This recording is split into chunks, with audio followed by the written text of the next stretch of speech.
Herðu, ok, þá ætlum við að kíkja þess á halda áfram með kafla 4 og fara að tala hann Archimedes. Og þetta lögmál Archimedes, það er sem sagt á við það þegar hlutir eru ofan í einhvern vökva. Og því hafið kannski tekið eftir því þegar þið eruð ofan í sundlaug til dæmis og þá sökkuð ekki bara beintir á botninn sundlauginni heldur hálfpartinn fljótið við yfirborð vatnsins og það getur bara gerst ef það er eitthvað kraftur sem er að ýta okkur upp. Þannig að ef hérna er vatn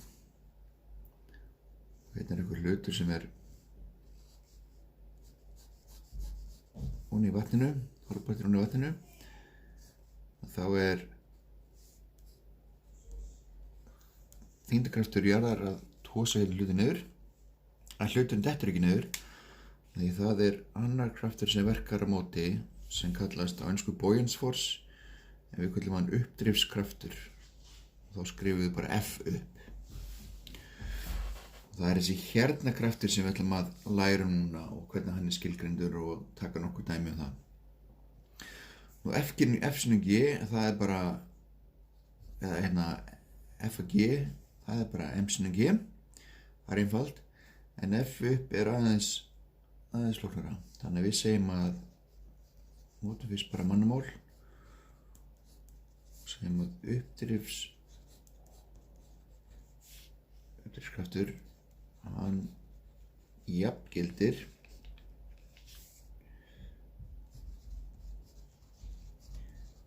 þyngd vökvans sem hluturinn ryður frá sér.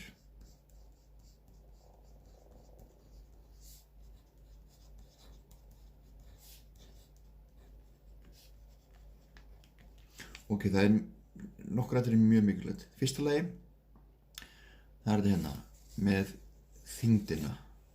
Passið ykkur á því, þetta er mikilvægt. Þyngd er ekki það sama og massi. Ekki það sama. Massi er kílóum, þyngd er í newtonum. Þannig til dæmis hérna, þetta er massi kassans, þetta er þyngd kassans. Þyngd og þyngdarkraftur er eiginlega það sama, sko. Þannig uppdrifskrafturinn hann jafngildir þyngd og þá er það vökvans. Uppdrifskrafturinn hefur ekkert með massa kassans sem slíkans. Það er bara hvað er þyngd vökvans sem er hérna. Ævinlega er það vatn, en það getur verið svo sem einhver annað efni, olía eða eitthvað annað. Þannig að þetta er þyngd vökvans sem hlutur ryður frá sér. Þannig að þessi hérna partur sem er hérna uppi, fyrir ekki, sjá þetta ekkert. Þessi hérna partur sem er fyrir ofan vatnið, hann hefur ekkert með uppdrifskraftina að gera.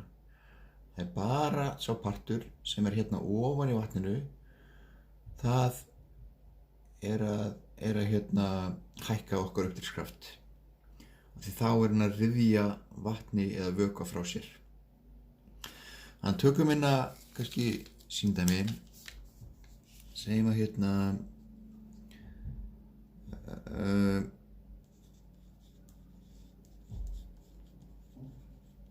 sýndæmi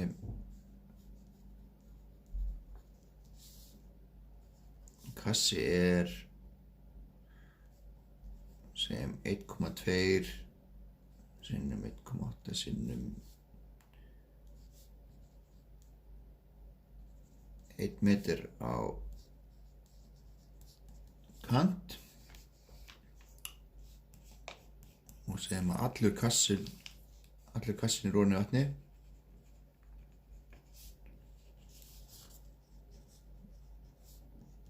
vatni segjum að eðlismassi vatnsins er 1000 kílórúmmeter og við viljum vita hver uppdrifskrafturinn. Ok, þannig að nú, kannski ætlum að bakka aðeins hérna, skoða þessu hérna í betur. Uppdrifskraftur jafngildir F þyngd vökvans sem hlutur riðið frá sér. En það hægt að ég að skrifa þetta svona að F upp það þyngd vökvans. Ok, þannig að við erum með massi vökva sinnum G. Þannig að þetta hann sé jafna fyrir uppdrifskraftin. Þannig að þetta massi vökvans sem hlutur riðið frá sér. Og ef það markvað það með G, þá fyrir þyngdina. Ok, en hvernig finnum við þennan, G bara 9,8, en hvernig finnum við massa vökvans? Ok, massi vökvi, að það háði náttúrulega hversu mikið rúmmál á talumina, hver eðlismassi hennar vökvans, sem þá vatn hérna í þessu tilfelli. Þannig að við getum að byrja að finna hvað rúmmálið. Af því að Arkímedeslögmálið segir að uppdrifskrafturinn sé háður vökva sem hluturinn ryður frá sér, þannig að við þurfum að vita rúmmálið.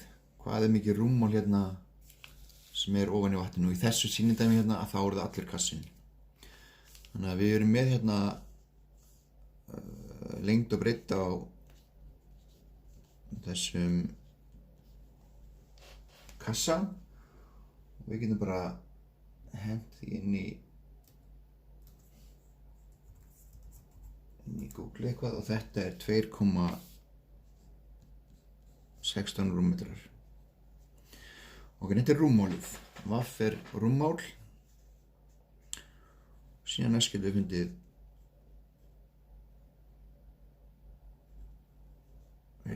hver massi þessa vökva og það þá rúmmálið sinnum eðlismassinn og það verður þá 2,16 sinnum 1000. Þannig massi vökvans sem hlutur niður frá sér 2160 kíló. Þá getum við fundið uppdrifskraftinn.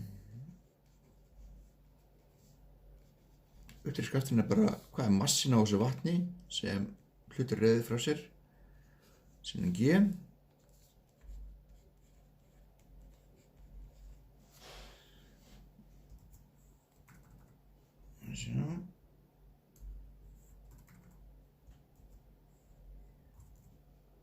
Hann jafngildir 21.200 newton. Þetta uppdrifskrafturinn.